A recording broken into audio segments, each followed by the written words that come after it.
امشب در 24 آزادی 2 گروگان اسرائیلی دیگه در 7مین روز آتش‌بس همزمان با کشته شدن 3 غیر نظامی در حمله مسلحانه در اورشلیم، بنیامین نتانیاهو میگه از نابود کردن حماس دست بردار نیست. هشدار رافائل گروسی نسبت به غفلت جهان از برنامه هسته ایران. گروسی از قدرت‌های جهانی خواسته برای توافقی جدید با تهران مذاکره کنند. پیشنهاد همکاری اقتصادی مشروط عربستان سعودی به جمهوری اسلامی. ریاض از تهران خواسته جلوی گسترش فعالیت گروه‌های نیابتیش رو در منطقه بگیره. و در گذشت هنری کیسینجر وزیر خارجه پیشین آمریکا در 100 سالگی، تأثیر ماندگار چهره برجسته دیپلماسی آمریکا بر سیاست خارجی واشنگتن.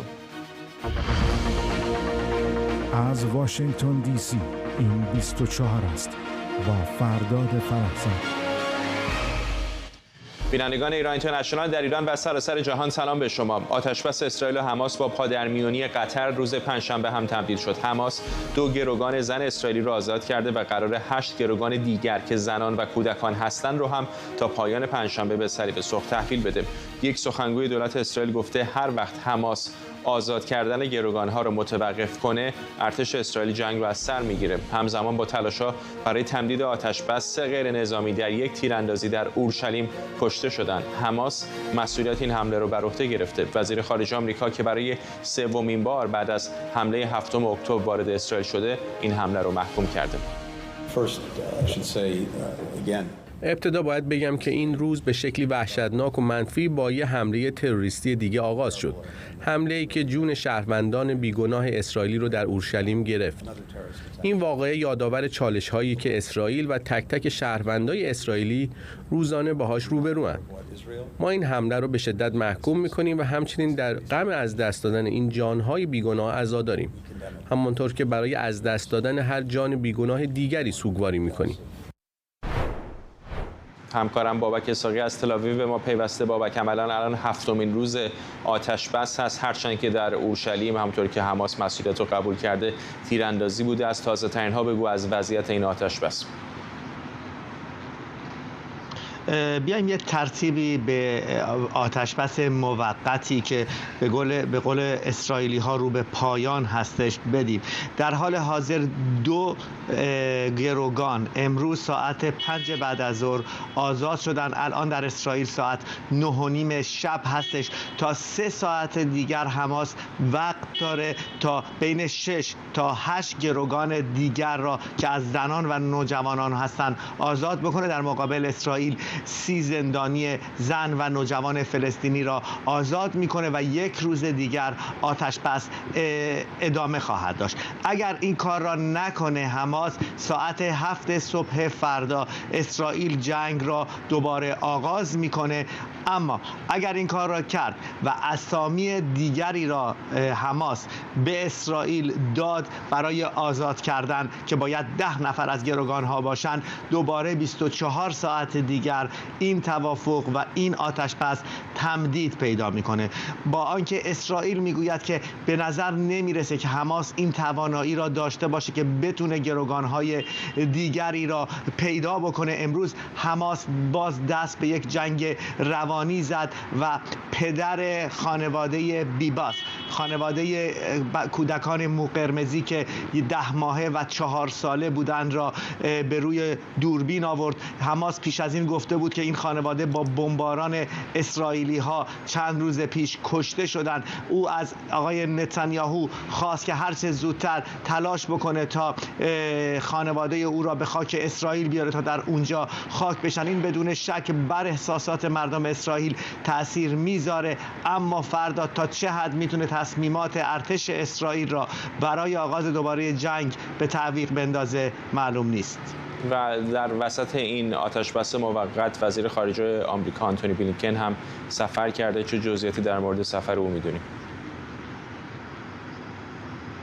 جزئیات تازه‌ای در سفر آقای بلینکن امروز هم به اسرائیل اومد و هم از حکومت خودگردان فلسطینی دیدار کرد. رسانه‌های اسرائیلی میگویند که بلینکن برای گرفتن پاسخ به اسرائیل اومد. او از نتانیاهو خواست که بگوید که چه زمان چه مدت این جنگ طول خواهد کشید.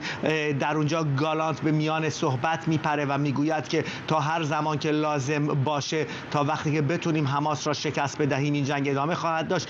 بلینکن در پاسخ به او میگوید که شما اعتبار چنین کاری را ندارید و اسرائیل نمیتواند مدت زیادی در جنگ بمونه و اعتبار جهانی خودش را از دست خواهد داد. پیش از این هم گفته بود که ایالات متحده ممکن استش که سیاست توازن بیشتری را در جنگ پیش بگیره به خاطر کشورهای دیگر در منطقه. سوال بعدی بلینکن از آقای نتانیاهو این بود که پس از اینکه حماس قدرت نظامی و حکومتش از دست داد چه کسی جایگزین او خواهد شد؟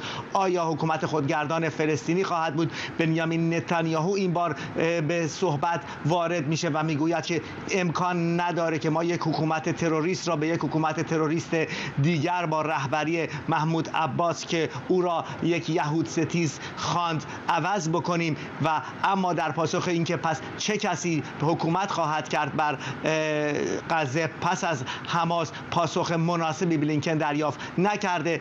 در مقابل بلینکن از محمود عباس در حکومت خودگردان فلسطینی خواسته که پاسخ بده که آیا او میخواد که نوار غزه را پس از حماس در دست بگیره. اون هم یک سری شرط و شروط‌های خیلی بزرگی گذاشته که به نظر نمیاد که در پی چنین کاری باشه. ممنونم از تو بابک اسحاقی، خبرنگار ما در تل‌آویو.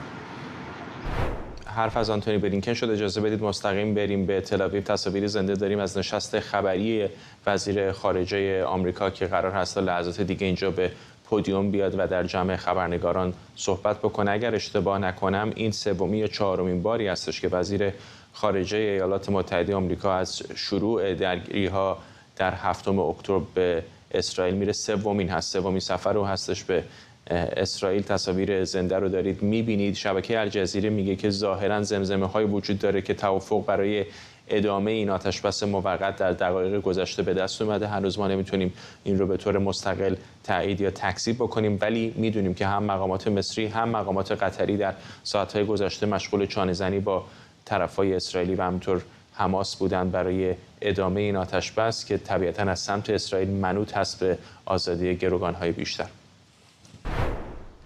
نخست وزیر اسرائیل ساعتی پیش بار دیگه به ادامه جنگ برای نابودی حماس تاکید کرد و گفت دولت اسرائیل به وزیر خارجه آمریکا گفته هیچ چیزی اسرائیل رو در رسیدن به اهدافش متوقف نمی‌کنه.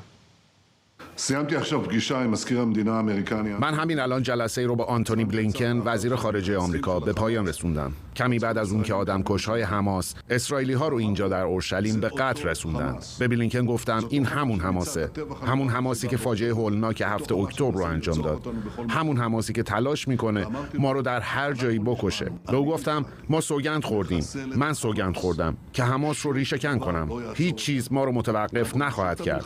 ما این جنگ رو تا رسیدن به 3 هدفمون، آزادی همه گروگان‌ها، نابودی کامل حماس و اطمینان از اینکه دیگه هرگز با چنین تهدیدی از غزه مواجه نشیم، ادامه میدیم.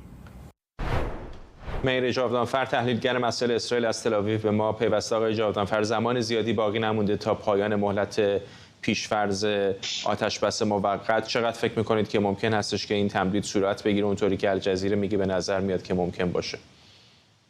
امکانش وجود داره، به خاطر اینکه اولا دولت آمریکا برای دولت آمریکا مهم هستش تا بتونه یه خود شعله‌های این جنگ رو پایین بیاره.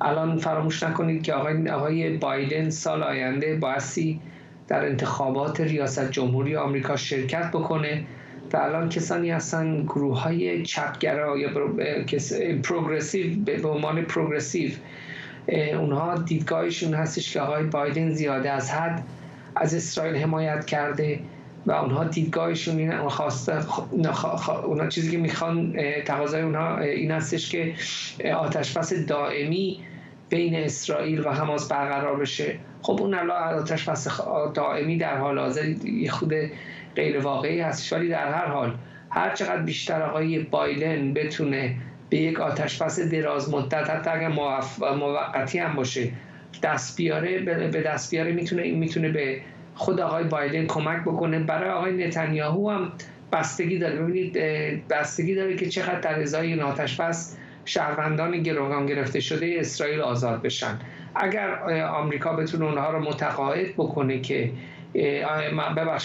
آمریکا بتونه حماس رو از طریق قطر متقاعد بکنه که تعداد زیادتری از شهروندان اسرائیلی آزاد بشن، این میتونه ادامه آتشبس رو توجیه بکنه. ولی اگه به دنبال آتشبس دراز مدت هستیم، به نظر من این واقع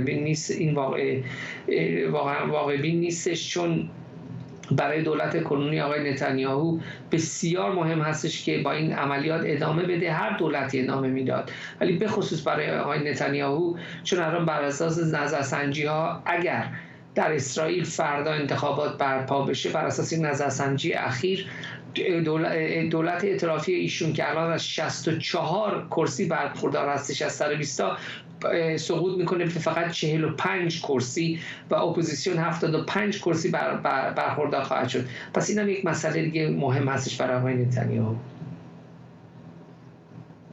اورشلیم در یک ایستگاه اتوبوس تیراندازی میکنن و حماس هم مسئولیتش رو قبول میکنه. بله ببخشید سوال نشنیدم. عرض کردم که الان تصاویرش هم داریم میبینیم، این تیراندازی هولناکی که در یک ایستگاه اتوبوس در اورشلیم صورت گرفت و حماس هم مسئولیتش رو قبول کرد. میگم این چه نوع آتشبسی است که در وسط آتشبس تیراندازی میکنن به غیر نظامیان و خیلی هم راحت مسئولیتش رو میپذیرن. ببینید کاملا درست میگید. برای همین یکی از دلایلی هستش که اسرائیل دیدگاهش این هستش که در اسرائیل اکثریت مطلق مردم خواستار این هستن که با حکومت حماس رو پایان بدن. و ببینید این واقعا نشون دهنده یک مشکل دیگه هم هستش. بگیم که فردا ما حماس رو شکست دادیم فرضاً و سازمان آزادی بخش فلسطین اومد، ما اشتباهات زیادی مرتکب شدیم و اگر بخوایم به دنبال جبران اونها باشیم، همیشه یک مشکل دیگری هم وجود خواهد داشت که در سیستم آموزش پرورش فلسطین در کرانه باختری، نه فقط در غزه، چیزهایی که به بچه‌هاشون یاد میدن درس‌هایی هستش به شدت یهودی ستیز، به شدت و اسرائیلی ستیز. پس حتی اگر ما هم در آینده که بایستی هر دو طرف انعطاف پذیر نشون بدن، ما هم بایستی انعطاف پذیر نشون بدیم. در صورتی که ما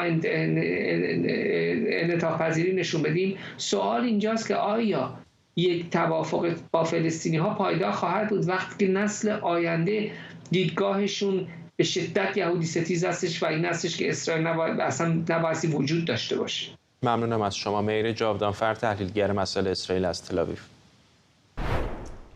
به گزارش بلومبرگ، عربستان سعودی به جمهوری اسلامی پیشنهاد داده که اگر فعالیت‌های گروه‌های نیابتیش رو در منطقه بیشتر مهار کنه، ریاض هم همکاریش رو با تهران گسترش میده و حاضر در ایران سرمایه‌گذاری اقتصادی کنه. بلومبرگ میگه این پیشنهاد از زمان حمله 7 اکتبر حماس به اسرائیل هم به طور مستقیم و هم توسط واسطه‌های به ایران ارائه شده. به نقل از یک منبع ارشد سعودی، در حال حاضر تمرکز اصلی محمد بن سلمان ولیعهد عربستان در ارتباط با جمهوری اسلامی متمرکز بر تنش‌زداییه. شکریا برادوس، پژوهشگر امنیت بین‌الملل و سیاست خارجی از دانشگاه ویرجینیا تک اینجا با ماست. خیلی خوشبینانه فکر نمی‌کنه عربستان سعودی که جمهوری اسلامی بخواد این گروه‌های نیابتیش رو کنار بذاره فقط برای توسعه اقتصادی؟ به نظر من سخته، ولی اینکه حالا چقدر این راپورت درسته جدا اینو کنار بذاریم، ولی اینکه درست عربستان از روز اول هم خواسته که روابط رو بهتر کنه، چون پروژه‌ای که عربستان داره در منطقه متفاوت‌تر از پروژه‌ای که جمهوری اسلامی داره. اینو در حرف وزیر دارایی عربستان هم زد وقتی که گفتن ازش سوال کردن جدیدن که خب به نظرتون عربستان در ایران سرمایه‌گذاری میکنه یا نه، برگشت گفت خب بدون اینکه برم تو جزئیات، به نظر من هر کشوری بخواد وضعیت اقتصادی شهرونداشو بهتر کنه، باید این دروازه رو برای اینکه بتونن اقتصاد یا تجارت یا اینوستمنت تو کشور صورت بگیره، بعد این دروازه ها رو باز کنه. یعنی دقیقاً چیزی که ما از جمهوری اسلامی انتظار نداریم چنین کاری انجام بده. برای همین است به نظر من این راپورت چیز جدیدی به ما نمیگه که عربستان بخواد که روابط رو بهتر کنه، ولی چیزی که عربستان اصلا چقدر میخواد سرمایه‌گذاری کنه در ایران و جمهوری اسلامی، حالا میگم دیگه موضوعات رو طبقه بندی کنیم، از طرف عربستان اگه اینجوری نگاه کنیم چقدر میخواد سرمایه‌گذاری کنه، با توجه به اینکه اکثر تنها فکر کنم تا الان عربستان هیچ وقت دچار تحریم اقتصادی از طرف آمریکا نشده، حالا بقیه کشورها مثل ترکیه، مثل امارات و تا حدودی شدن به خاطر برنامه‌شون یا تجارتشون که با ایران صورت گرفتن. امارات هم نشده، شرکت‌های خاص منظورتونه. وقتی که در مورد این کشورها صحبت می‌کنیم خب 100% دولت‌ها و در مورد شرکت‌ها، حتی در مورد ترکیه هم که مثلا در مورد بانک‌های ترکی صحبت می‌کنیم، درسته یک راهی دارن به حکومت ولی شرکت‌هاشون بیشتر منظورمون هست، ولی عربستان اینو نداره و اینکه عربستان نمی‌خواد هم دچار چنین تحریماتی بشه و اگه بخواد هم یک رقیب خودش رو هیچ وقت نمیاره تو یک حوزه اقتصاد دستشو بگیره، از اون نابودی اقتصادی نجاتش بده. عربستانی که می‌دونیم حتی تمام دوره‌های تاریخ سعی کرده که قدرت منطقه‌ای باشه، ایران هم همون رو می‌خواد. این از طرف عربستان، ولی از طرف ایران هم که گفتی، ایران ممکن نیست که بخواد از دست از گروه‌های نیابتیش که الان قدرت ایران در منطقه همین گروه‌های نیابتی هستن. حالا بماند اگر ایران بخواد از اقتصادش رو به واسطه عربستان بالا بیاره و عربستان کمک کنه تو بهترین سناریو، یعنی اینجا یک حالت وابستگی ایران به عربستان و اینجا ایران میره زیر سایه همون کشورهایی که از عربستان به عنوان منبع مالی استفاده میکنن و عربستان با قرض‌هایی که از نظر اقتصادی کمک‌های اقتصادی کرده مثل پاکستان یا مثل کشورهای عربی مثل مصر و کشورهای خود حوزه خلیج فارس، اینجا میره تو اون حوزه. آیا ایران چنین چیزی رو قبول میکنه؟ نه، سخته. واسه سعودی هم به نظرم وضعیت خیلی دشواری، اینطور نیست چون از یه طرف ببینن ایالات متحده آمریکا اونقدر جدی الزاما جلوی جمهوری اسلامی وای نستاده و به واسطه گروه‌های نیابتیش، از یک طرف خب دارن توسعه اقتصادی بسیار بزرگی رو انجام میدن، اونجا شهرهای شیشه‌ای دارن میسازن و این شهرهای شیشه‌ای میتونن طبیعتا نگران کوچکترین سنگی باشن که از سمت جمهوری اسلامی بهشون پرتاب بشه. برای عربستان نه تنها جمهوری اسلامی، خب میدونید مشکل الان عربستان حوثی‌ها هستن. حوثی‌ها ممکن تا یک مقطعی از ایران دستور عمل بگیرن ولی تا بعضی از مواقع خودشون تصمیم خواهند گرفت. برای همین برای عربستان تنها ایران موضوع نیست. درسته الان چرا موضوع ایران موضوع اصلی عربستانه؟ چون که اگر ایران تأمین نکنه موشک‌ها و تسلیحاتی که حوثی‌ها نجات میخوان برای چنین عملیاتی، اینجاست که عربستان خیالش راحت‌تر میشه و محرومیتی که حوثی‌ها دارن به اون سلاح‌ها دسترسی پیدا نکنن، اینجا به کمک عربستان میاد. ولی همونطور که گفتی برای عربستانی که پروژه داره تا 2030 به اون مقطع اقتصادی، به اون پروژه اقتصادی که بن سلمان داره برسه، اولین چیزی که احتیاج داره امنیت منطقه‌ای. برای این امنیت هم هست که داره این راه‌ها رو باز میکنه. ولی اکتری که خیلی مهمه اینجا به عربستان خیلی بیشتر از آمریکا کمک کرده چینه. چین عملاً باعث شده که ایران نتونه اون فشارهایی رو که میخواد به عربستان وارد کنه، این فشارها رو وارد کنه. اگر در نظر بگیریم چین در این میان نبود، به نظر من با شروع جنگ غزه خیلی از این حملاتی که حوثی‌ها الان به حالت، حالا میشه گفت کورانه هم هستن، چون به مقصد که نمیرسن به اسرائیل بعضی از موشکاشون، این حملات مستقیما به عربستان میشد که به عربستان فشار وارد کنن که وارد این نزاع غزه بشه. ولی این ورود چین به این معامله هم باعث میشه که آمریکا هم الان وارد بشه. ولی چیزی که الان آمریکایی‌ها هم سعی میکنن به خاطر ورود چین، اینجا رقابتی که عربستان درست کرده، چه از نزدیکیش به چین چه از نزدیکیش به آمریکا، باعث میشه متفاوت‌تر از قبل که شما میگی خب آمریکا انقدر حمایت نکرده، به نظر من متفاوت‌تر عمل خواهد کرد و حمایت خواهد کرد از عربستان تو این مقطع، چون که متفاوت‌تر شده وضعیت خاورمیانه. با جنگ غزه خیلی از چیزها عوض شده. یکیشون این که عربستان متوجه شده، آمریکا متوجه شده که سیاستش رو در خاورمیانه باید تغییر بده. ممنونم از شما. شکریا برادوس، پژوهشگر امنیت بین‌الملل و سیاست خارجی در دانشگاه ویرجینیا تک. مدیر کل آژانس بین‌المللی انرژی اتمی میگه بلندپروازی‌های هسته ایران نباید از سوی جهان نادیده گرفته بشه. رافائل گروسی در مصاحبه‌ای با فاینانشال تایمز گفته جامعه جهانی نباید به خاطر تمرکز بر جنگ اسرائیل و حماس از جنبه‌های خطرآفرین برنامه هسته ایران غافل بشه. به گفته آقای گروسی، احیای برجام شاید دیگه کارساز نباشه. او به قدرت‌های جهانی گفته باید درباره یک توافق تازه با تهران مذاکره کنند. بهروز بیات، مشاور پیشین آژانس بین‌المللی انرژی اتمی از وین، با مساق بیات غریب هست. اینطور نیست که رئیس آژانس بین‌المللی انرژی اتمی است که دست به دامان کشورهای دیگه است برای پیدا کردن یک راه حل سیاسی. من در گفتگوی پیشینم با شما اشاره کردم که زبان آقای گروسی عوض شده از موقعی که در صحبتش در امریکا اخطار داد که برنامه هسته‌ای ایران ممکنه مسیر کره شمالی رو طی بکنه در واقع یه تغییر زبانی بود، تغییر لحنی بود و این ادامه داره. خب آقای گروسی به عنوان رئیس یه سازمانی که مسئولیت داره که از اشاعه سلاح هسته‌ای جلوگیری بکنه، در واقع تعریف بخش بزرگی از علت وجودیشه.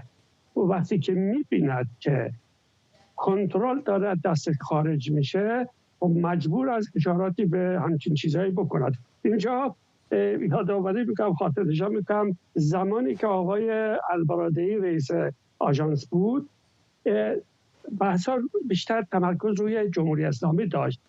موقعی بود که کره شمالی هم در وضعیتی بود که ممکن بود بره به طرف بم. ایشون هم همون موقع آقای البرادعی مثل همین اخطاری که الان آقای گروسی میده داد، گفت تمرکز روی فقط ایران باعث میشه که کره شمالی از کنترل خارج بشه. در واقع یک کمی یک شباهت تاریخیه. در این واقعیت اینجوریه که نگران کنترل کافی نداره آژانس در بسیاری از قسمت‌ها یا حساس دیگه نمیتونه نظارت داشته باشه. اون بخشایی هم که نظارت میشه در اختیارش قرار داده نمیشه و اصولا معلوم نیست که اطلاعاتی رو که ممکنه است بعداً در اختیار آژانس قرار بده اصولا بشه ازش استفاده کرد. موضوع بعدی هم اینه که برجام در سال 2015 درست شد برای خاطر دو تا موضوع. یکی که رژیم جمهوری اسلامی میخواست حتما یک برنامه هسته‌ای هرچند کوچیک هم داشته باشه، هم به لحاظ حیثیتی اون روسیه تبلیغ کرده بود که حق مسلم، هم این که تو پس پشت کلهشون همیشه یه راهی باز بذارن برای نظامی کردن برنامه هسته‌ای. از طرف دیگر اینو باید غربی‌ها میپذیرفتن. برای همینم از شرط دیگرش این بود که فاصله جمهوری اسلامی از وضعیتی که الان تقریبا میشه بگیم هست 1 سال باشه. این به کلی تغییر کرد. یعنی جمهوری اسلامی میتونه به اصطلاح اونی که بهش میگن دوران گریز قرار بود 1 سال باشه، الان شده چند هفته. یعنی که شرایط برجام عوض شده، در واقع نمیشه برگشت به اون دوران قبلش. از این لحاظ آقای گروسی هشدار میده که این مسیر به نتیجه به احتمال قوی نخواهد رسید، باید یه راه دیگری انتخاب کرد. اسمش میذاره برجام 2. و در هر حال منظورش اینه که اون برجام قبلی شدنی نیست، اما این خطر وجود دارد که در سایه مشکلات بزرگی که بین المللی که داریم، جنگ الان، جنگی که بین اسرائیل و حماس در جریان، جنگ اوکراین، به خاطر این چیزا ممکنه نظارت جهانی، ممکن توجه جهانی نسبت به برنامه هسته‌ای ایران از بین بره و فرصتی به جمهوری اسلامی بده که برنامه‌شو اون گریزی رو بکنه که کره شمالی کرد. من شخصا بعید میدانم ایران با کره شمالی یکی نیست، اما در هر حال از زاویه نگاه آقای گروسی به عنوان کسی که مسئول یک سازمان بزرگ جهانی با این مأموریت، از نگاه اون البته موضوع چیز دیگر است و باید بسیار محتاطانه تر باشه از این که مثلا من موضوع را میبینم. ممنونم از شما. بهروز بیات، مشاور پیشین آژانس بین‌المللی انرژی اتمی از وین.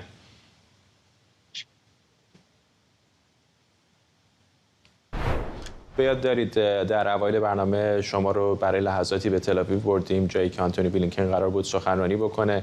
الان به نظر میاد که وزیر خارجه ایالات متحده آمریکا داره به پودیوم میاد تا صحبتاش رو شروع بکنه. اجازه بدید خیلی کوتاه بریم به تل آویو و بخشایی از صحبت‌های وزیر خارجه آمریکا رو بشنویم. هرچند ترجمه همزمان نداریم، ولی اگر نکته مهمی گفت سعی می‌کنم براتون تکرار کنم. On my last visit here, I discussed the potential for humanitarian pauses to facilitate the release of Hamas's hostages, the surge of humanitarian assistance, the protection of Palestinian civilians. And I said that there were a number of issues that needed to be worked through, but that the United States was committed to achieving these goals. Today marks the 7th day of the humanitarian pause in Gaza. The United States worked closely with Israel, Qatar, and Egypt to put in place. The 7th day that hostages have been freed and are returning home to their families. The 7th day that significantly more humanitarian assistance is getting into the people of Gaza who need it. And the 7th day that civilians in Gaza have been able to move to safer areas. خب وزیر خارجه آمریکا داره در مورد توفیقی که تا این لحظه دیپلماسی داشته برای ادامه آتشبس موقت به روز 7 رسوندن اون داره صحبت میکنه، داره اشاره میکنه که واشنگتن دی سی در تماس ممتد و دائمی با همتایانش در هم مصر و هم قطر موفق شدن که این آتشبس رو آرام آرام تا روز 7 تا که امروز باشه ادامه بدن و به مدد اون تعداد زیادی از گروگان‌ها آزاد شدن. صحبت‌های وزیر خارجه آمریکا رو دارید میشنوید. در تل آویو همکارانم دارن اون رو رصد میکنن. اگر نکته مهمی بگه حتما شما رو هم در جریان میذاریم.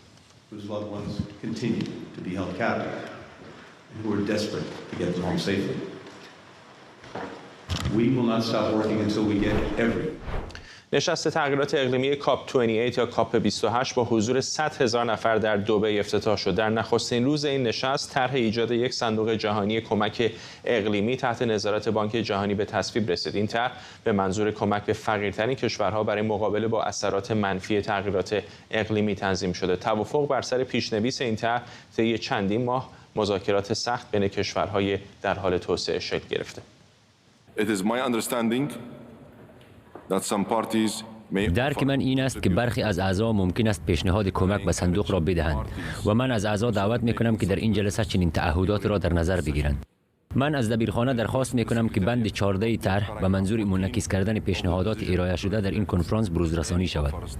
علاوه بر این از دبیرخانه درخواست میکنم که همه پیشنهادها را برای مشارکت در دسترس قرار دهد. توصیه میکنم که پس از عملیاتی شدن هیئت مدیره موضوع نامگذاری این صندوق را برای پاسخگویی به اثرات آب و هوایی در نظر بگیرد. با توجه به این تفاهمات من از این نشست دعوت میکنم پیشنویس تصمیم مندرج در سند را تصویب کند. با توجه به این که هیچ اعتراض وجود ندارد تصویب طرح را اعلام میکنم.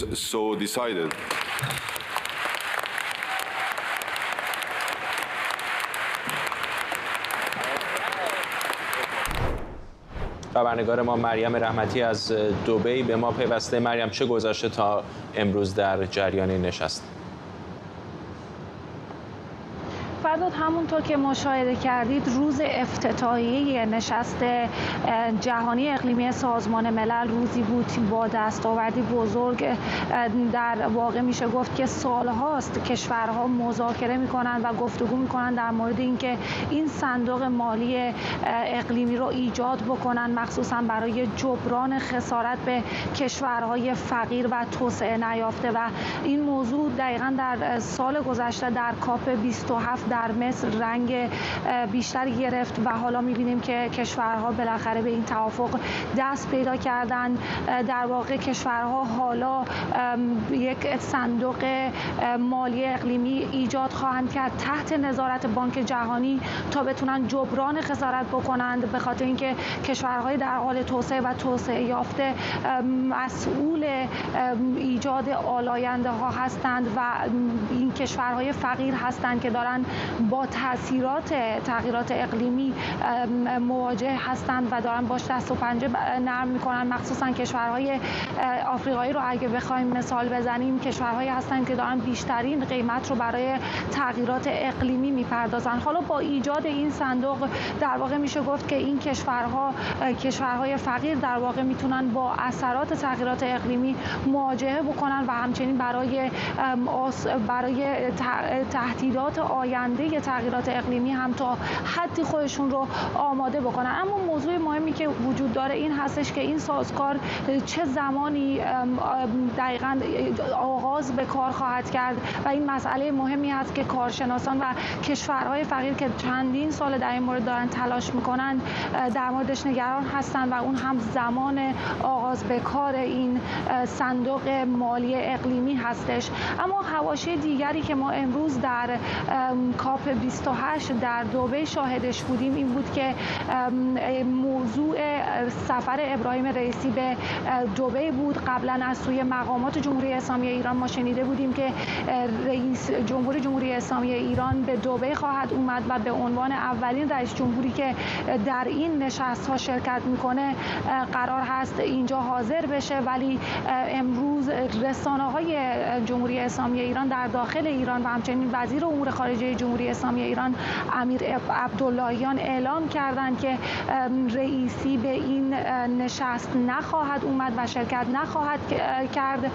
و دلیلش رو عنوان کردند حضور اسحاق هرتزوگ رئیس جمهور اسرائیل که قرار هست در اینجا حضور داشته باشه و به موضوع فلسطین و نوار غزه اشاره کردند و امیر عبداللهیان گفته که با وزیر خارجه امارات هم صحبت کرده. به هر حال این موضوع بسیار مهمی هست و قبلا هم گفته شده بود و ما هم گفتیم که این نشست از هفته‌های قبل تحت تاثیر این جنگ میان اسرائیل و حماس قرار گرفته و حالا ما میتونیم بگیم که خیلی از غایبان مهمی وجود هستند که در این جلسه حضور نخواهند داشت مثل بایدن و شی جین پینگ. و یک موضوع دیگری هم که فردا باید اشاره بکنیم این تغییر دیپلماتیک در هیئت جمهوری اسلامی ایران هستش. قبلا قرار بود که معاون رئیسی در امور محیط زیست در این اجلاس شرکت بکنه، چنانچه که قبلا هم رئیس محیط زیست در این اجلاس شرکت میکرد. ولی حالا به نظر میرسه که دولت رئیسی تصمیم گرفته وزیر نیرو و انرژی رو به این نشست بفرسته که این هم موضوعی هست که کارشناسان دارن بهش توجه میکنن. فردا ممنونم از تو مریم رحمتی، خبرنگار ما از دبی با ما. هنری کیسینجر، چهره برجسته دیپلماسی آمریکا که در نقشش به عنوان مشاور امنیت ملی دولت ریچارد نیکسون و وزیر خارجه دولت جرالد فورد اثری ماندگار بر سیاست خارجی واشنگتن گذاشت، دیروز چهارشنبه در 100 سالگی درگذشت. هاینز آلفرد کیسینجر متولد آلمان بود و از سال 1943 تابعیت آمریکا را دریافت کرد. او در جنگ جهانی دوم در ارتش آمریکا خدمت کرد و بعد از جنگ به دانشگاه هاروارد رفت. بعدها کیسینجر به عنوان مشاور نهادهای دولتی آمریکا فعال بود و سال 1967 به عنوان میانجی وزارت خارجه آمریکا در ویتنام ایفای نقش کرد. وقتی ریچارد نیکسون با وعده پایان دادن به جنگ ویتنام در انتخابات ریاست جمهوری 1968 آمریکا پیروز شد، کیسینجر به عنوان مشاور امنیت ملی وارد کاخ سفید شد. شهریار آهی، تحلیلگر سیاسی از استکهلم، به ما پیوسته. آقای آهی، طبیعتاً کیسینجر برای بسیاری از جهانیان چهره مهم هست، به خصوص برای ایرانیان و نقشی که در دوران محمد رضا شاه پهلوی بازی کرد. میدونم که شما از نزدیک با نقشی که او در ایران داشت آشنا هستید. اگر بخواید میراث او رو در ایران به ما بگید، مهمترینش چه بود؟ راجع میراثش در ایران نمیدونم. میدونم که اثر خیلی مهمی رو داشت در چرخش بزرگ سیاست خارجی آمریکا وسط جنگ سرد. خب یه بخشش هم مربوط به ایران میشد. در اون سفر خیلی مهمی که نیکسون و کیسینجر به روسیه کردن، با برژنف صحبت کردن و پایه سالت رو گذاشتن، یه نظام توازن قوای جدیدی داشتن به وجود می آوردن که جلوگیری از گسترش نفوذ شوروی، اتحاد جماهیر شوروی به جنوب خودش در مسیر خواسته های پتر کبیر، یعنی به سمت آبهای گرم، ایرانی قوی وجود داشته باشه که از نظر نظامی هم بتونه جلوی اتحاد جماهیر بایسته. این 80 تا F-14 که اون موقع توافق کردن، پیشرفته ترین دستگاه نظامی بود که داشتن از در نیروی هواییشون، که به ایران دادن که هر کدومش با 6 تا موشک فینیکس میتونست در مجموع 480 نقطه رو در 90,000 پایی با سرعت ماکس 3 برابر سرعت صوت بزنه. این واقعا جلوی هر حمله به ایران رو میگرفت. هواپیمای اکتشافی روسیه اون زمان میگ 25 که با همون سرعت در همون ارتفاع اکتشافی پرواز میکنن روی ایران، پروازش متوقف شد. محال بود روسیه بره افغانستان و که ایران در اون شرایط نظامی وجود داشت، یا مثلا عراق فکر حمله به ایران رو بکنه. ببینید 3 سال بعد از همون سفر نیکسون و کیسینجر به ایران بود که صدام حسین در مقابل شاه فقید زانو زد و همه امتیازاتی که میخواست ایران رو به ایران داد، نصف شرط العرب. بنابراین رول بسیار مهمی رو بازی کرد. این مثلث سازی او، نبوغ او در توازن قدرت به چین رو در مقابل روسیه قرار داد، بزرگترین لطمه‌ای که ممکن بود به این قدرت اتحاد جماهیر شوروی زد. همیشه تزش این بود که شما روابط مختلفی با دولت مختلف باید داشته باشید، نباید همون جور با چین تا بکنی که با روسیه. اون وقت نمیتونید از اختلافات بین این دو استفاده بکنید. به هر حال رول بسیار مهمی رو بازی کرد. در زمان کارتر خیلی موافق نبود با سیاست‌های کارتر، دیگه کنار بود از حکومت و اونجا بود که با این سیاست نرمشی که در ایران بود خیلی موافق نبود. من یه بار ازش پرسیدم، گفتم که شما پس به سیاست مشت آهنین اعتقاد دارین؟ گفت آخه چرا پادشاه ایران این نرمش رو نشون میدن در مقابل انقلابیون؟ گفتم چون فکر میکنن سیاست آقای کارتر اینه که حقوق بشر مهمه، باید رعایت بکنن، پشتیبانی آمریکا رو از دست میدن و واقعا احتیاج دارن بهش در مقابل اتحاد جماهیر شوروی. گفت خب فکر میکنن که اگر کنترلشون کمتر بشه روی اوضاع در داخل، پشتیبانی ما بیشتر میشه. من گفتم اجازه میده همین من به پادشاه ایران بگم؟ گفت بله برید بگید، منم این همین تحویل دادم بهش. به نظر میاد واقعا به نقش مؤثر ایران در خاورمیانه اعتقاد داشت. اینطور نیست؟ برای اینکه حتی حرفای وجود داره در مورد اینکه در دوران اوج افزایش قیمت نفت هم که تمام افراد ذی‌نفوذ اینجا در واشنگتن دی سی شاکی بودن از این افزایش قیمت نفت، او همچنان معتقد بودش که برای شاه مهم هستش که این قیمت نفت بالا باشه تا بتونه اسلحه کافی بخره برای نه فقط امنیت ایران بلکه امنیت خاورمیانه. فقط دلیلش اون نبود، فقط دلیلش این نبود که ایران پول بیشتری داشته باشه. کیسینگر هم به درستی میگفت شما اگر کفت نذارین برای قیمت نفت، به طور موقتی جایی که تولید نفت براش بیشتر از $1.5 $2 اون موقع نفت سعودی خرجش اینقدر بود، بیشتر نیست، قیمت رو جوری میاره پایین که سرمایه گذاری در نفت‌های آلترناتیو مثلا دریای شمال متوقف میشه. یعنی همه رقبا رو ورشکست میکنه، بعد باز قیمت رو میبره بالا. اگر کف باشه این کار نمیتونم بکنم. یعنی اون وقت اعتمادی هست برای سرمایه گذاری در نفت‌های آلترناتیو. حسابش کاملا درست بود. بنابراین این درسته که در حالی که مثلا ویلیام سایمون فشار می آورد به ایران که قیمت نفت رو پایین ببرن، کیسینگر معتقد بود که باید یک کف داشت برد. کفش هم حدود $8 تا $10 بود اون موقع. ممنونم از شما. شهریار راهی، تحلیلگر سیاسی از استکهلم با ما. این رو هم اشاره بکنم که در بخش برنامه دوم برنامه 24 امروز کارنامه هنری کیسینجر رو مفصل بررسی می‌کنیم. مسیح علی نژاد در حساب کاربریش در شبکه ایکس نوشته جلسه با مقامات وزارت خارجه آلمان رو به دلیل اینکه از او خواسته شده این جلسه مخفی بمونه و نمیتونه دربارش در رسانه‌ها یا شبکه‌های اجتماعی چیزی بگه ترک کرده. مسیح علی نژاد همینطور نوشته او سعی کرده مقامات وزارت خارجه آلمان رو متقاعد کنه که علنا با هیئت ایرانی از جمله سیما مرادبیگی از زخمی‌های اعتراضات دیدار کنند. آنتوین منماس نماینده پارلمان آلمان هم در شبکه ایکس گفته صحبت‌های خانم علی نژاد در پارلمان الهام بخش بوده و گفته مسیح به اونها یادآوری کرده که فقط یک اقدام نمادین مثل کوتاه کردن مو برای همدلی با زنان ایران کافی نیست، بلکه کوتاه کردن رشته‌های تروریسم تهران لازمه. نوربرت راتکن وزیر پیشین محیط زیست در آلمان هم درباره برخورد مقامات وزارت خارجه با خانم علی نژاد در شبکه اکس نوشته در حالی که مسیح آنقدر به گفته او شجاعانه که به تنهایی با جمهوری اسلامی مقابله میکنه، وزارت خارجه اونقدر بزدله که نمیتونه علنا در کنارش بایسته. به گفته او این اقدام باور نکردنی و شرم‌آوره. خود مسیح علی نژاد روزنامه‌نگار و فعال سیاسی از برلین آلمان به ما پیوسته. خانم علی نژاد توضیح رو مشخصی به شما دادن که چرا میخوان مخفی بمونه این جلسه؟ بله، وقتی که ما تلاش کردیم که دیداری داشته باشیم که بتونیم در واقع از طریق این دیدار راجع به مباحث نقض حقوق بشر در ایران گفتگو بکنیم، طبیعیه که ما میخوایم از این دیدار به عنوان ابزار فشار به جمهوری اسلامی استفاده بکنیم.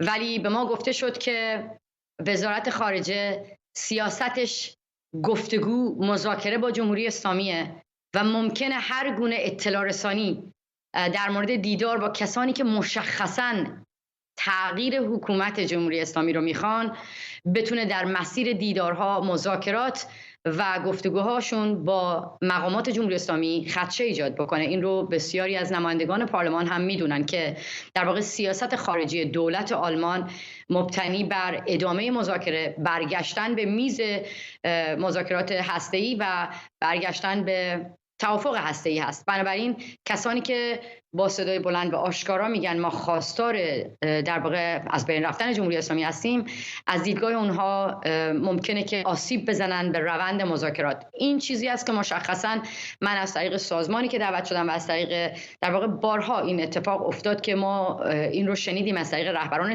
کشورهای دموکراتیک، ولی خب این بار مشخصا تجربه کردم و برای همین اتاق رو ترک کردم، چون موضوع در مورد حقوق بشر بود. حقوق بشر چیز پنهانی نیست و دولت‌های دموکراتیک باید با صدای بلند بگن ما با قربانیان حقوق بشر از جمله سیما مرادبگی که یکی از قهرمان هاست و در انقلاب زن زندگی آزادی سپاه به دستاش شلیک کرد، با همون دستش اومده بود توی اون دیدار حضور داشت و من گفتم شما میخواید این زن رو پنهان بکنید، زنی که حاضر نشد صورتش رو جلوی سپاه پنهان بکنه. شما باید افتخار بکنید کنار این زن بایستید. و وقتی گفتن نه باید دیدارها خصوصی باشه، اتاق رو ترک کردم و بهشون گفتم، به وزیر امور خارجه هم در واقع این باید یک تذکر و یا هشدار باشه که مردم ایران حاضر نیستن پنهانی و در خفا بجنگن. شما هم باید با صدای بلند اعلام بکنید که میشنوید صدای کسانی که مخالف تغییر رژیم هستن. فرداد جان، من میدونم شاید خوشت نیاد، غیر منتظره باشه، ولی من دلم میخواد که اتفاقا الان سیما اینجاست، زنی که بذار من حرف نزنم، خودش رو نمایندگی میکنه، جزو کسانی هست، دوربین برگشت میشه دوربین رو درست بکنین به این سمت، جزو کسانی هست که در واقع وسط اعتراضات کف خیابون بود. وقتی که من با ایشون میرم توی اعتراضات و میگم با توی دیدارها، طبیعیه که دلم میخواد صدای ایشون شنیده بشه. حتما. اما وقتی مقامات رسمی در واقع دولت آلمان میگن بله ما کمک میکنیم، ما ویزا میگیریم، ولی خب برای ما کمی ممکنه دردسر بشه، ممکنه که اجازه ندن مذاکرات ادامه پیدا بکنه، اینا گفته شده و تعارف که نداریم، باید در مورد اینا شفاف حرف بزنیم. و من میخوام اتفاقا واکنش خود سیما رو بشنوید. جزو کسایی است که مثل بسیاری از دختران دیگه که چشماشون زخمی شدن، سیما دستش زخمی شده و میتونه بر شما توضیح بده کی هست، چه هست و از این دیدار چه میخواست و چه اتفاقی افتاد. درود بر شما، شبتون بخیر. بله، امروز همراه مسیح جان پارلمان اروپا رفتیم. ما سند زنده جنایت‌های جمهوری اسلامی هستیم. باید ببینن ما را، هم من هم خواهرام که چشمشون رو از دست دادن، اونایی که دستشون خط شده، پاشون خط شده، اونایی که آسیب دیدن، اونایی که کشته شدن، باید اسمشون آورده بشه، نباید از این راه گم بشن. خیلی ممنونم از مسیح که ما رو حمایت کرد. ما وزارت خارجه آلمان بودیم، اونجا گفتن که نمیخوایم رسانه‌ای بشه، نمیخوایم تصویری گرفته بشه. مسیح در جا از اتاق اومد بیرون، جلسه رو ترک کرد، گفت که باید شما افتخار کنید با اینو عکس بگیرید، باید باعث افتخار شما باشه که از آسیب دیده‌های ما، از کشته شده‌های ما، از شهیدای ما شما اسم ببرید. خیلی ممنونم ازت. نه، منظور من از این که سیما اینجا حرف بزنه این بوده که ببینید این صدا چقدر بلنده، چون جمله‌ای که به در واقع وزارت خارجه گفت برای من تکان دهنده ترین جمله بود. گفت من صورتم رو پنهان نکردم جلوی سپاه، ولی شما میخواید ما صورتمون رو پنهان بکنیم. و نکته دیگری که گفت که درسه، من فکر میکنم بسیاری از کسانی که قائل به این هستن که هنوز درهای دیپلماسی باید باز بشه به روی جمهوری اسلامی باید یاد بگیرن. گفتش که ما بارها در ایران شنیدیم که دولت آلمان، دولت فرانسه، دولت انگلیس، دولت آمریکا پشت ماست، ولی چجوری پشتشون میکنن به ما ولی مذاکره میکنن با طالبان و جمهوری اسلامی، عکس میگیرن، ولی با ما نمیخوان دیدار داشته باشن، میخوان ما رو قایم بکنن. ما نمیتونیم یواشکی، ما سند زنده هستیم. دقیقاً. برای همین فردا جان گفتم که حتما ببینید که دلیل ناراحتی من خودم نبودم، وگرنه شما خودت میدونی که ما بسیاری از دیدارهامون خصوصی است، وقتی در مورد ممکنه مباحث سیاسی باشه، ولی حقوق بشر و نقض آشکار حقوق زنان و جنایتی که سپاه میکنه پنهانی نیست. همین نکته مهمی اشاره کرد و ممنونم از خانم مرادبگی، سیما مرادبگی که شرکت کردن این بس. میتونم بشینن همچنان در کنار شما. اینو میخواستم بپرسم که از منظر یک فعال حقوق مدنی کاملا متوجه هستم که چقدر معترض هستید به اینکه اجازه ندن رسانه‌ای بشه یک دیدار این چنینی، ولی به عنوان یک سیاستمدار در این حال میدونید، خودتون هم اشاره کردید، بسیاری از ملاقات‌های این چنینی ممکنه پشت درهای بسته باشه برای اینکه میخوان به یک نتیجه سیاسی برسن. آیا نگران نیستید که با یک اقدام این چنینی خود شما درهای دیپلماسی رو بین دولت مثلا آلمان و خودتون میبندید؟ هرگز نگران نیستم. گام اول برای باز کردن درهای مذاکره به رسمیت شناختن حقوق زنانی هست که مهمتر، بزرگتر و فراتر از تمام سیاستمداران با جمهوری اسلامی با زبان رادیکال گفتگو کردن و گفتن این حکومت رو نمیخوایم. بنابراین اگر قرار باشه من مذاکره‌ای داشته باشم با سیاستمداران ولی بخوام از حق زنی که کنار منه بگذارم و بگم خب ببین به هر حال بهت افتخار نمیکنن یا میخوان تو رو پنهان بکنن، چون من میدونستم که در واقع انگیزهشون این بوده که ما درهای مذاکره بسته میشه و بگذارید پشت پرده ببینیم. اولین کار باید برای کرامت انسانی خودم بایستم و مهمتر از همه اتفاقا همین رفتار درهای دیگری رو باز کرد. من قرار ملاقات با نمایندگان دیگری رو نداشتم، ولی به محض اینکه این خبر رسانه‌ای شد درهای تلویزیون‌های آلمان به روی سیما باز شد، درهای تلویزیون‌های در واقع رسانه‌های رسمی به روی هیئت ایرانی باز شد. نمایندگان مجلس همون لحظه تماس گرفتن که ما با افتخار می‌خوایم با ایشون دیدار بکنیم و اتفاقا دیداری که امروز با ایشون داشتن نمایندگان بعد از این اتفاق این بوده که ما می‌خوایم کسانی که در آسیب دیدن، کسانی که خط مقدم انقلاب زن زندگی آزادی بودن رو ما باید دعوت بکنیم در پارلمان و صدای اونها رو بشنویم، چون شاهدان واقعی جنایت سپاه هستن و میتونن در واقع به قرار گرفتن سپاه در لیست تروریستی که خیلی از سیاستمداران مخالفش هستن کمک بکنن. بنابراین گاهی وقتا باید ریسک کرد، گاهی وقتا باید با زبان مردم کف خیابون و خیلی رادیکال حرف زد. فکر نکن فرداد عزیز برای من آسون بود ترک کردن این اتاق، خصوصا که همه سراپا ایستاده بودن و من گفتم اولین بار نیست. بسیاری از رهبران سیاسی وقتی میخوان با من دیدار بکنن میگن که خب چه دیدار خصوصی باشه، از جمله آقای بلینکن وزیر امور خارجه آمریکا شخصا به من گفت من با شما دیدار میکنم ولی دیدار خصوصی بمونه. منم پذیرفتم، رفتم در دیدار و بهشون گفتم آقای بلینکن من میخوام از شما بپرسم که آیا مهم نیست برای شما که پیام بدید به جمهوری اسلامی که کنار زنانی که یک حکومت آپارتاید جنسی رو نمیخوان میستید؟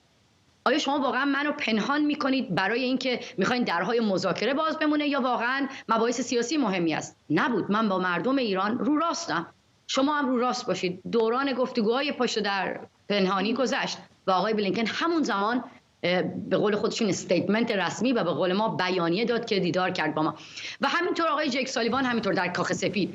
این اتفاق زیاد میفته، ولی وقتی در مورد زنان، در مورد نقض حقوق بشر هست، دولت آلمان ادعای فمینیستی داره، همونجور که عکسش رو با طالبان به صورت عمومی منتشر میکنن. عکسشون رو در دیدار با مقامات رسمی چند بار دیدین.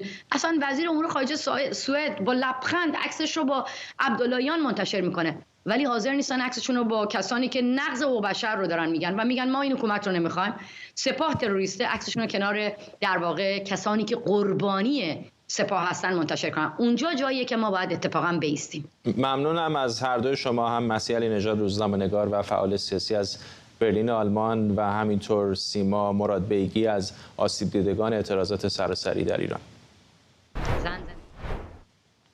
توماج صالحی خواننده رپ معترض کمتر از 2 هفته بعد از آزادیش در خیابانی در شهرستان بابل دستگیر شد. ماموران لباس شخصی او را با قنداق تفنگ مورد ضرب و جرح قرار دادند و بدون ارائه هر گونه حکم قضایی و کارت شناسایی به مکان نامعلومی منتقل کردند. خبرگزاری میزان رسانه قوه قضاییه با تایید خبر بازداشت توماج صالحی اتهام او را نشر اکاذیب و تشویش اذهان عمومی عنوان کرده.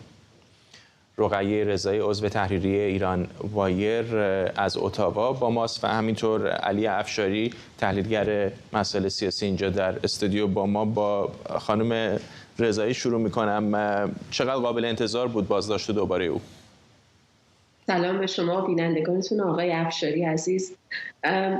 ببینید من فکر میکنم که با توجه به چیزی که ما از گذشته داریم، یعنی بازداشت سپید قلیان شب عید، بازداشتی که تنها بعد از چند ساعت بعد از آزادیشون اتفاق افتاد و بازداشتایی که واقعا غیر مترقبه سعی کردن این کار رو انجام بدن و در فاصله کوتاهی بعد از آزادی بوده، احتمال این میرفت که در مورد توماج همین اتفاق بیفته.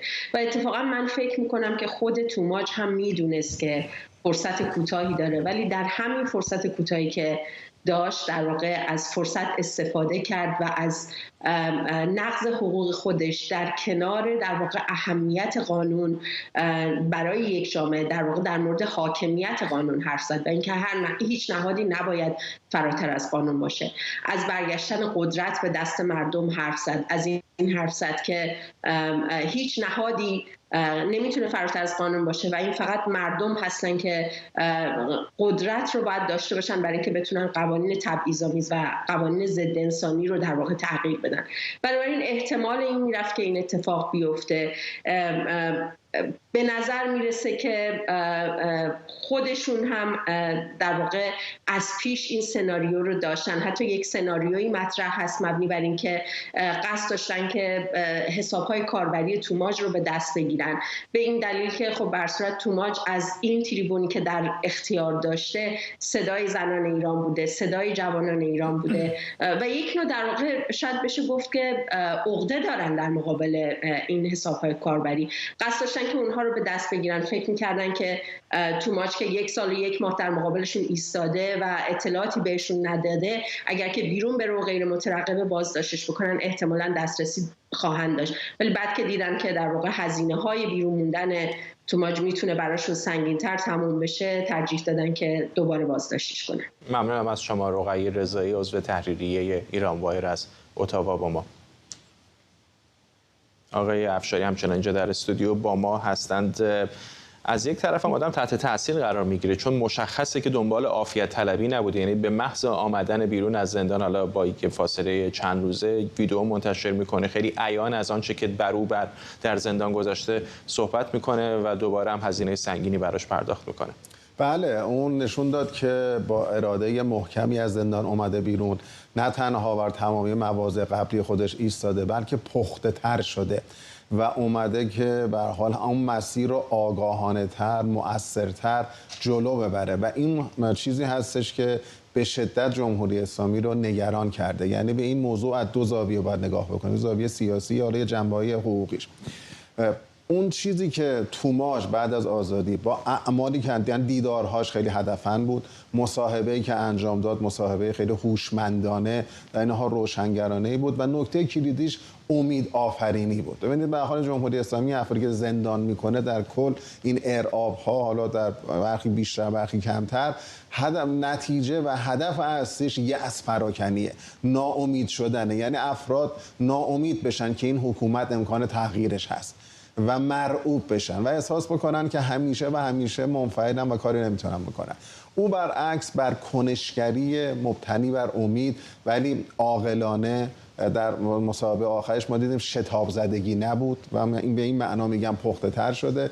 این پیام امید رو داد و از همون موقع من خودم شخصا پیش بینی میکردم با او برخورد رو انجام بدن. اما نکته‌ای که مهم هست، مقامات قضایی گفتن که این آقای خودش یا وکیلش شکایتی رو ثبت نکردن که خب این دروغه، این شکایت ثبت شده.